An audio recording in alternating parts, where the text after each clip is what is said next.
You're listening to the Abolitionist Roundtable, patriotic Black American conservatism, with your hosts, Del, Phil, and Janice, leading the charge and advancing the 4%. Join in the conversation at 734-822-1600. And we are back, and I just, again, I wanted to ask you real quickly, do you think that they are trying to set up a plea deal for somebody to get those, get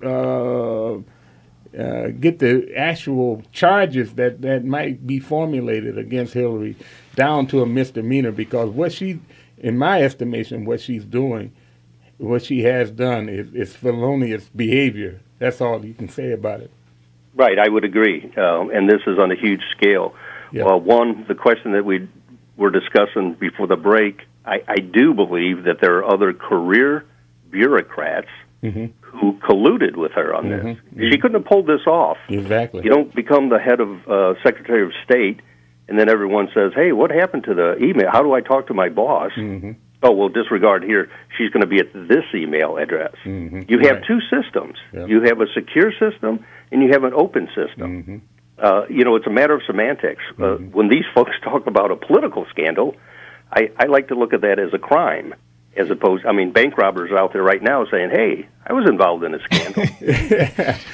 Well, is it a scandal or is it a crime? And that's one of the things the FBI's got to look at and see right now. But this thing was a huge, huge magnitude, and it was set up intentionally, willfully, for this very reason, so that we could hit delete, and wipe this slate clean so no one would know, there'll be no evidence. Yeah. And that's what the FBI's got to get at. I got a caller on the line, but what I want to do is I want to get to your book. I want you to say something about your book. So I'm going to put Gary on, let him ask his question, and then we'll get on to your book. Good morning, Gary from Hazel Park. What's your question, please? Good morning. Hey, I'm hearing the word espionage, and yes.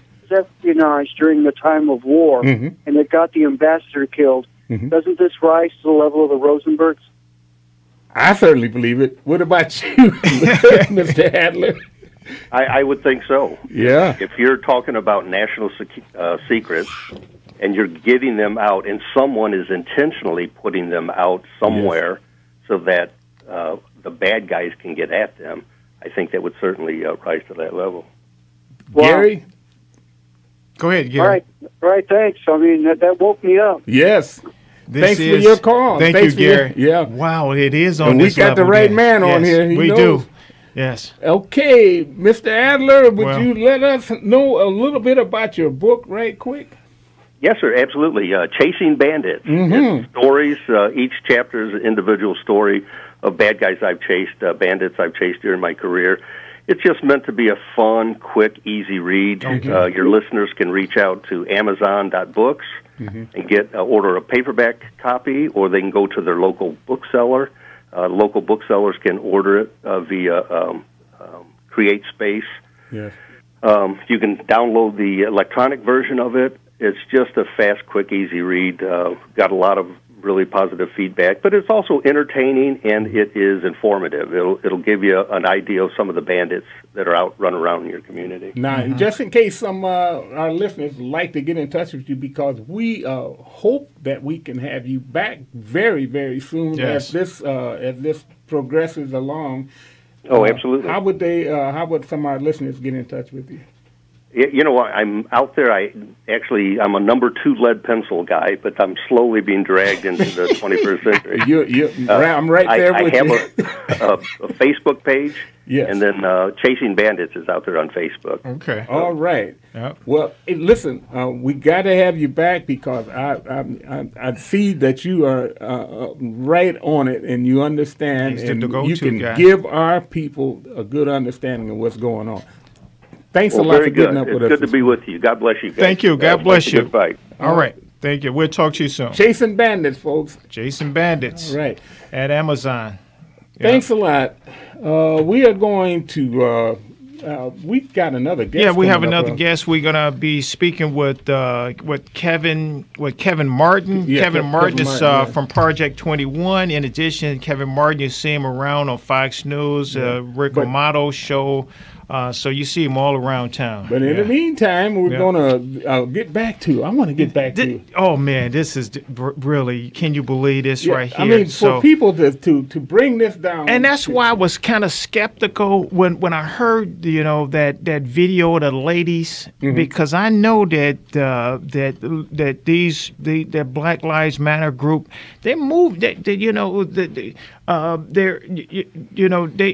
not going to let people this 90% of the black voters switch over. They're going to make sure that they keep them on that liberal, that progressive plantation with all, and that's why they wrote this right here, calling Donald Trump becoming the next George Wallace. And then if you go through the article, they don't even know the history of the 14th Amendment. We didn't need civil rights in the first place is because 100 years of intimidation, manipulation, the whipping, the killing, the murder of the Democrat Party that had to bring us to coming up with this civil right and voting right act, because the Republican Party amended the Constitution, amended it. Yes, and they went through the process. Now went through the Congress, absolutely, the process. What do you hear? You hear from people that are saying that when Trump questions the anchor baby theory and the whole open borders nonsense that we have, it need to be in question. Yeah, it never gets to the point that this is a lawless society. We are a nation of laws. Yes, we not are. men. Yes. And what we've got is what men's judgment is. The Supreme Court, these local courts that started the anchor baby phenomenon by making a ruling that you have to let everybody in and at the risk of bankrupting your organization because you got people walking across the border just in order to take advantage of it. And nobody is holding Mexico, the home city, the home country, of neglecting their citizens. So what do we do in order to get loyalty in the voting booth? We just throw all of the laws out and say, okay, just anybody's welcome. And how can you have a nation when you don't have any laws to organize the nation? Yeah. Okay, I see we have on our hotline our second guest, and it's Kevin Martin of Project 21. Good morning, Kevin. Good morning. How are you? Well, I am doing real good. It's good to talk with you again, and I'm glad that you got up with us a little early this morning and bring some of your insight to the things that are going on in this country today. Welcome to the show. Well, first of all, I heard you talking about the 14th Amendment, and you're absolutely correct. The 14th Amendment was basically all that was needed because at the time, because blacks were, I mean, you basically, the only way I could describe it is like you had a war, the war ended, there were, there was collateral damage. Yes.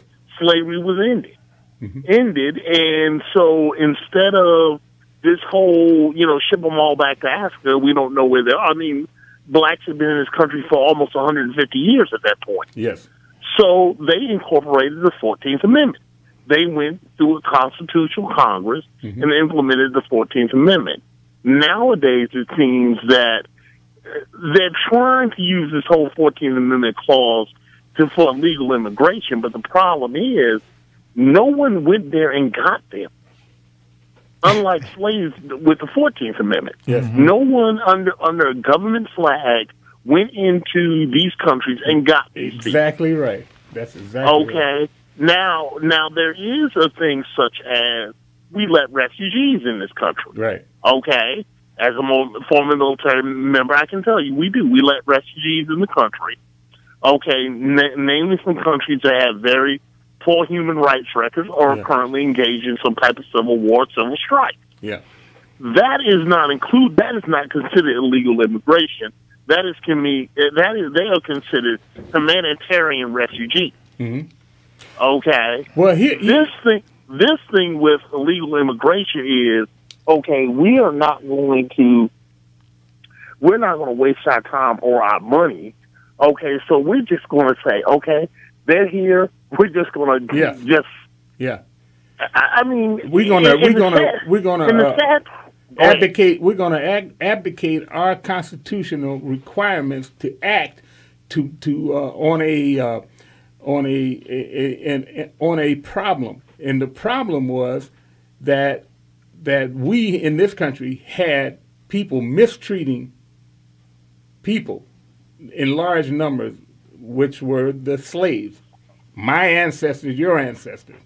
Right. And we remedied Democrats that. were. Yeah, exactly right. We want to make sure that they had their credit. Yeah. And so what we did was we acted. When the illegal immigration problem became a problem, instead of acting, what did? We abdicated our authority and let the judges make the decision. And that's what caused the problem, because once people saw that they could better their situation in Mexico by coming here, they turned around and turned it into an abuse of non-action on the part of our Congress. And the judges allowed it.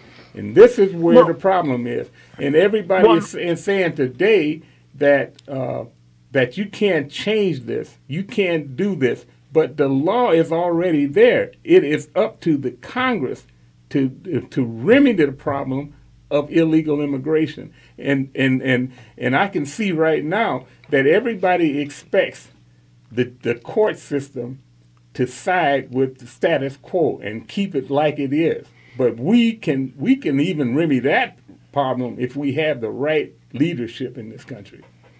Well, see, when you have the leadership that is basically in both parties, that is kowtowing to big business. Yes.